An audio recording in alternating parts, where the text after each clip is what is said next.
The Miami Dolphins just picked up their second win of the season, taking down the Falcons in Atlanta 34-10. And let me tell you, this one hits different. Once you dive into the advanced stats and PFF grades for Miami's rookies, you start realizing this victory means so much more than what shows up on the scoreboard. Now, I know what some fans are thinking. We're 2-6. What's the point? The season might not be heading toward the playoffs, but this one wasn't meaningless. Far from it. Sure, some people worry about losing draft position, but honestly, it didn't change much. If the Dolphins had lost, maybe they'd be sitting around the top 2 picks, but right now, they're still sitting close, holding the 5th pick. And with the Jets also winning, there wasn't much movement in that race anyway. But here's why this victory feels special. It wasn't just a win. It was the first time this season that we saw Miami's entire rookie class step up and make a real impact. From Kenneth Grant to Jonah Savinia, Ollie Gordon, and Dante Trader Jr., they all had a hand in this one. For the first time all year, nearly every rookie contributed to a complete team win. That's huge for a franchise trying to build something for the future. And before we go any further, don't forget to subscribe to the channel, like this video, and share it with your friends. And of course, hit that bell icon so you never miss an update on all things Dolphins. Alright, let's get into it, because one rookie in particular absolutely shined this week. Running back Ollie Gordon, the 6th-round pick out of Oklahoma State, was nothing short of outstanding.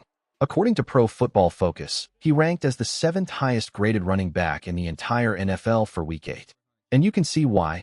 This was easily his most complete performance of the season. He showed flashes earlier in the year, especially in Week 3 against Buffalo, but this time it all came together.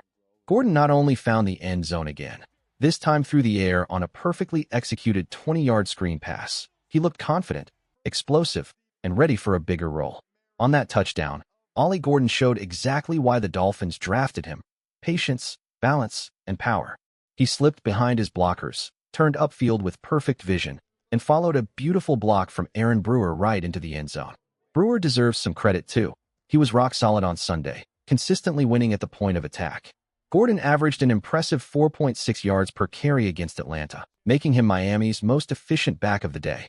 Devon Achane came in around 3.8, and Jalen Wright managed 3.1, but Gordon kept the chains moving inside the tackles. His physical running style fueled a Dolphins rushing attack that racked up 141 yards, their best ground performance in weeks. And here's the thing, this isn't just a one-week breakout. Gordon's been efficient all year, even with limited touches.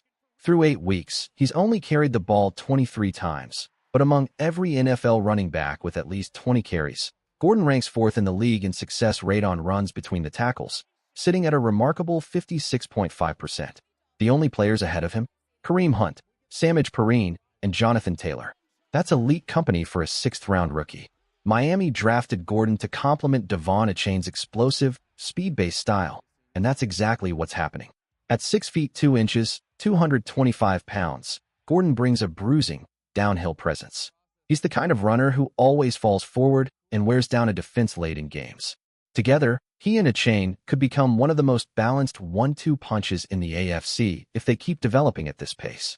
Now let's stick with the offense and talk about another young player who showed real growth this week, Jonah Savinia, the 2nd-round pick out of Arizona. Without question, this was his best game of the season. No, he didn't dominate or break records, but for a player who struggled early on, this was a major step in the right direction. Jonah graded out in the mid-50s for both run and pass blocking, which might not sound elite, but compared to his earlier performances, it's a huge leap forward. He didn't allow a sack and gave up just 2 pressures the entire game. That's progress. Let's be real, Jonah's rookie season has been rough. He's ranked near the bottom among all offensive linemen in overall grades, with pass blocking marks dipping below 20 in some weeks. But this time, he finally looked steady. No major breakdowns, no blown protections, just solid football. And there's a reason for that improvement. A small but important change that might have helped Jonah find his rhythm. I'll explain that in just a moment. Now let's talk honestly about Jonah Savinia, because a lot of Dolphins fans, myself included, have been worried about him. His rookie year hasn't been easy, and every week there's been that lingering question. Is Jonah really developing into the lineman Miami hoped for? After Sunday's performance against Atlanta, though, there's finally a reason to feel a little better. It wasn't perfect, but it was progress, and for a young offensive lineman, that matters. If you look at his Pro Football Focus grades across the season, this was actually his best outing since Week 1 against the Indianapolis Colts. Before this week, Jonah had posted pass blocking grades under 10 in 5 of his first 8 games. That's rough. But against the Falcons, he held his ground and looked more confident snap to snap. Now, let's be real, his run blocking grades aren't great either.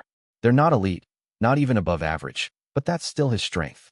That's what he was known for coming out of Arizona, a lineman built for zone blocking schemes, someone who can move, pull, and climb to the second level. And you could see that athleticism on display this week. The Dolphins ran the ball 37 times, and that game plan was a blessing for Jonah. When linemen can fire off the line, hit people in the mouth, and play aggressive in the run game, it gets them locked in. It builds confidence. A balanced offense keeps defenders honest, and when defenses can't just pin their ears back and rush every down, it gives young players like Jonah a fighting chance. But when the offense becomes predictable and you're throwing 70% of the time, that's when the struggles start. Jonah's not a power guard. He's undersized compared to elite interior linemen. So when big defensive tackles bull rush him one-on-one, that's where you still see problems. And to be fair, the tape doesn't lie. The All-22 still shows plenty of rough snaps, reps where he's driven backward by pure power. But Sunday was different. He wasn't dominated. He fought. He held his ground more often than not. That's the kind of step forward Miami needs to see, not perfection, but progress. Because if this offensive line starts clicking, this Dolphins offense could become one of the most balanced in the league by season's end. For Jonah Savinia, the path forward is clear, and it's all about getting stronger. There's plenty of room to grow, and the good news is that progress is already happening. But to take that next big step heading into year 2, he'll need to seriously build up his lower body power and core strength. Too often this season, he's been pushed back or driven into the pocket 5, 6 times a game. That just can't continue. If Jonah can anchor better, hold his ground instead of being overpowered, that changes everything. Once he learns to neutralize those power rushes, defenders will be forced to switch up their moves, and that's where his athleticism and technique can really shine.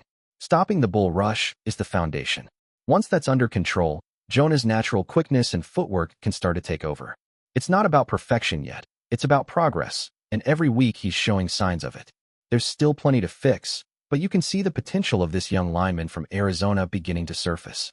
Now, shifting over to the defensive side of the ball, let's talk about another rookie who turned heads in Week 8.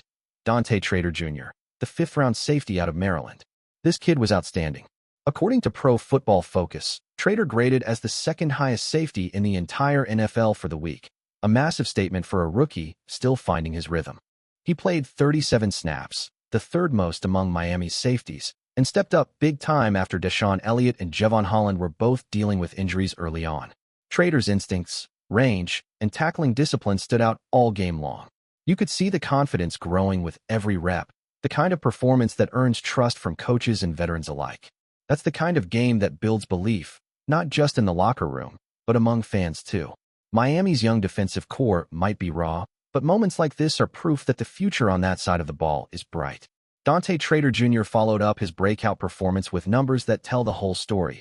An impressive 83.7 overall grade from Pro Football Focus, including an 80.6 coverage grade. He didn't allow a single catch all game. In fact, he wasn't officially targeted, but that didn't stop him from making an impact. One of his best plays came on a beautifully designed corner route by Atlanta. They tried to expose Miami's cover 2 shell with wide receiver Kaderil Hodge slipping into the soft spot near the sideline. Trader read it perfectly. Recognizing there was no vertical threat, he broke on the ball from Kirk Cousins with incredible anticipation. Just as Hodge reached for the catch, Trader closed in, delivered a perfectly timed hit, and knocked the ball loose for an incompletion. That's textbook safety play, pure instincts, film study, and reaction speed all in one moment. That's exactly why Miami drafted him. The team saw not just an athlete, but a player with leadership potential and high football IQ. Trader's versatility was on full display, too. Out of 37 snaps, he lined up deep at free safety 18 times, dropped into the slot against guys like Kyle Pitts, and even moved into the box for 8 snaps to help stop the run. That kind of flexibility is rare, and it's becoming a trademark of this defense. It's the same quality that's made Minkah Fitzpatrick such an invaluable piece for Miami's secondary in the past. And now, Trader looks like the next man ready to carry that mantle. With Ashton Davis dealing with injuries, Miami rotated just 3 safeties against Atlanta. Fitzpatrick played 43 snaps, Ifeatu Melifonwu had 44, and Trader Jr. finished with 37. Expect a similar rotation heading into their short week matchup against Baltimore. And honestly, why not? Trader's confidence and command grow every game.